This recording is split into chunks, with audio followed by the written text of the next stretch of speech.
National টিমে খেলাই যায়, কিন্তু ইন্টারন্যাশনাল প্লেয়ার হওয়াটা ডিফিকাল্ট। বাচ্চাদেরকে গেম ডেভেলপ করা আমাদের প্রথম উদ্দেশ্য থাকবে, প্রথম লক্ষ্য থাকবে যে আমরা এখানে বেশি দিন প্র্যাকটিস করি নাই, প্রায় 4 দিন হবে, বেশি হলে 4 দিন কি 5 দিন হয়েছে, 5 দিন হয়েছে আজকে, সাথে একদিন ব্রেক ছিল। বাট আমি মনে করি যেটা অলরেডি প্লেয়াররা প্রিপেড, কারণ ঢাকা প্রিমিয়ার লিগ খেলে এসেছে, এর মধ্যে 3-4 দিন ব্রেকের পরে আবার চলে এসেছে। আমি মনে করি যে তারা ইউজড এই ওয়েদারে খেলার জন্য, এই সিচুয়েশনে। বাট প্র্যাকটিসটা অনেক ভালো হয়েছে। আমরা মনে করি যে আমরা এখন ভালো কিছু করার জন্য আমরা এখন আগাচ্ছি। প্র্যাকটিসে দেখলাম যে আসলে কিছু টেনিস বল পানিতে ভেজানো হচ্ছে, ওর সাথে ব্যাট করছে, এটা আসলে কারণটা কি? এটা আসলে প্র্যাকটিস হলো কুইক বল আসলে অ্যাবজর্ব করার জন্য আর কি, যে ব্যাটসম্যানরা জোরে বলগুলো যেন ঠিকভাবে খেলতে পারে, এবং টেকনিক্যালি মানে এখানে কাজ করা হচ্ছে ওদেরকে নিয়ে, এবং তারাও চাচ্ছে যে এই বলটা খেলুক, তাদের রিফ্লেকশনটা বাড়ানোর জন্য। কারণ এখানে যেহেতু এটা সাউথ আফ্রিকা টিমের সাথে খেলা আছে, নিশ্চয়ই তাদের পেস বোলার থাকবে ভালো, তো এটা নিয়ে চিন্তা ভাবনা করছে। আর একটা প্র্যাকটিস দেখলাম, ব্যাট একদম চিকন একটা ব্যাট, স্টাম্পের মতো আকার ব্যাট, ওই ব্যাট দিয়ে প্র্যাকটিস করছে। এটাকে সাধারণত আমরা এরকম প্র্যাকটিস দেখিনি, ওটার আসলে কাহিনীটা এটা হলো অ্যাডজাস্টমেন্ট। সত্যি কথা, আপনি এই চিকন ব্যাট দিয়ে খেলতে গেলে অ্যাডজাস্টমেন্ট লাগবে। আপনি জোরে মারতে গেলেও কিন্তু ব্যাটে লাগবে না, যদি প্রপার ক্রিকেট না খেলেন, টেকনিক্যালি প্রপার যদি না মারেন, তাহলে ওইটা দিয়ে লাগবে না। এটা আপনার অ্যাডজাস্টমেন্ট, এটা দিয়ে আপনি করলে আপনার ব্যাটিংটা ফ্রেন্ড সুন্দর হবে, এবং পরে যখন আপনি আপনার মানে জেনুইন ব্যাট দিয়ে খেলবেন, তখন আপনার জন্য কমফোর্টেবল হবে ব্যাটিং করার জন্য।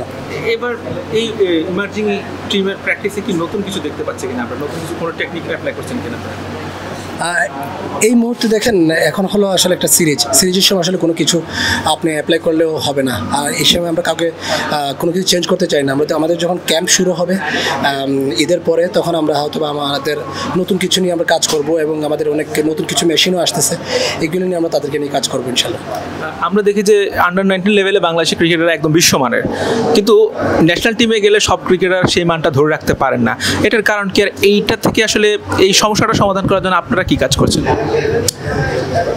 এটা তো আসলে ঊর্ধ্বতন কর্মকর্তারা চিন্তা করুন, যারা উপর ইয়েতে আছেন, যারা 19-এর পরে আমাদের কাছে আসেন, 19 খেলে বা ভালো ডোমেস্টিক ক্রিকেট খেলে এখানে আসে, তাদেরকে নিয়ে আসলে আমাদের এইচপি এটা অনেক হাই পারফরমেন্সের একটা ক্যাম্প, যারা আগামীতে ভবিষ্যতে বাংলাদেশ টিমে খেলবে, ইন্টারন্যাশনাল ক্রিকেট খেলবে। তো আমাদের ফিউচার চিন্তা থাকে যে কীভাবে ইন্টারন্যাশনাল ভালো প্লেয়ার হওয়া যায়। শুধু ন্যাশনাল টিম না, ন্যাশনাল টিমে খেলাই যায়, কিন্তু ইন্টারন্যাশনাল প্লেয়ার হওয়াটা ডিফিকাল্ট।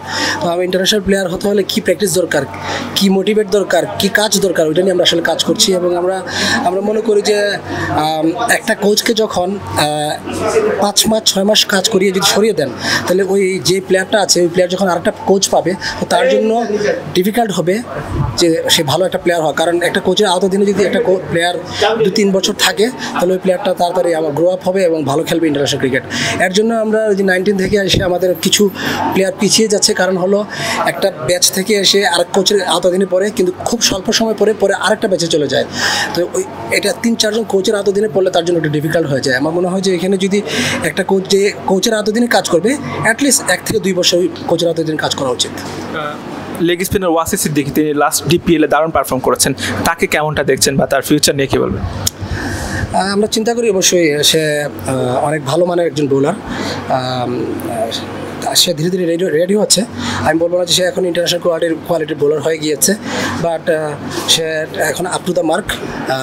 আমরা আশা করছি যে ওয়াসি আগামীতে বাংলাদেশ ক্রিকেটকে সার্ভ করবে। লেগ স্পিনারদেরকে বেশ ডিপিএলের সুযোগ দেওয়া হচ্ছে, ন্যাশনাল টিমেও সুযোগ পাচ্ছে। এর মধ্যে একটা নাম কিন্তু একটু আড়ালে রয়ে গেছে, বিপ্লবের কথা যদি বলতে হয়, আসলে তাকে কি সামনে আনা দরকার কিনা, বা তাকে বিসিবি সুযোগ দেওয়া উচিত কিনা? দেখেন, এটা কমপ্লিটলি এখন সিলেক্টর ডিসিশন। আমার কাজ হলো এখন যেই টিম যে সিলেক্ট করে যে দিয়েছে যেই টিমটা, ওইটা নিয়ে আমার কাজ করা। এখন যারা আমার পাশে আছে, যারা আমার কাছে আছে, তাদেরকে আমি কাজ করা। সেও একটা সুযোগ প্রত্যাশা করে কিনা বা উচিত কিনা? আমার মনে হয়েছে যে অবশ্যই সে প্রত্যাশা করা উচিত, বাট ডোমেস্টিক ক্রিকেটে ওর কাছ থেকে যতটুকু প্রত্যাশা ছিল, আমার মনে হয় ওইটুকু আমরা পাইনি, হয়তো সিলেক্টররা পায় নাই। বাট ওকে আর একটু হয়তো সুযোগ দিলে মানে ভালো হবে। বাট আগামীতে হয়তো ফিউচারে সিলেক্টরের চিন্তা ভাবনা করছেন তাকে নিয়ে। এই সিরিজে আসলে আপনাদের অ্যাপ্রোচটা কী হবে, মানে কোন ধরনের ক্রিকেট খেলার চিন্তাভাবনা? অবভিয়াসলি আপনার গেম ডেভেলপ করা, বাচ্চাদেরকে গেম ডেভেলপ করা আমাদের প্রথম উদ্দেশ্য থাকবে, প্রথম লক্ষ্য থাকবে যে প্রতিটা ইন্ডিভিজুয়াল প্লেয়ার তার গেম কীভাবে ডেভেলপ করা যায়।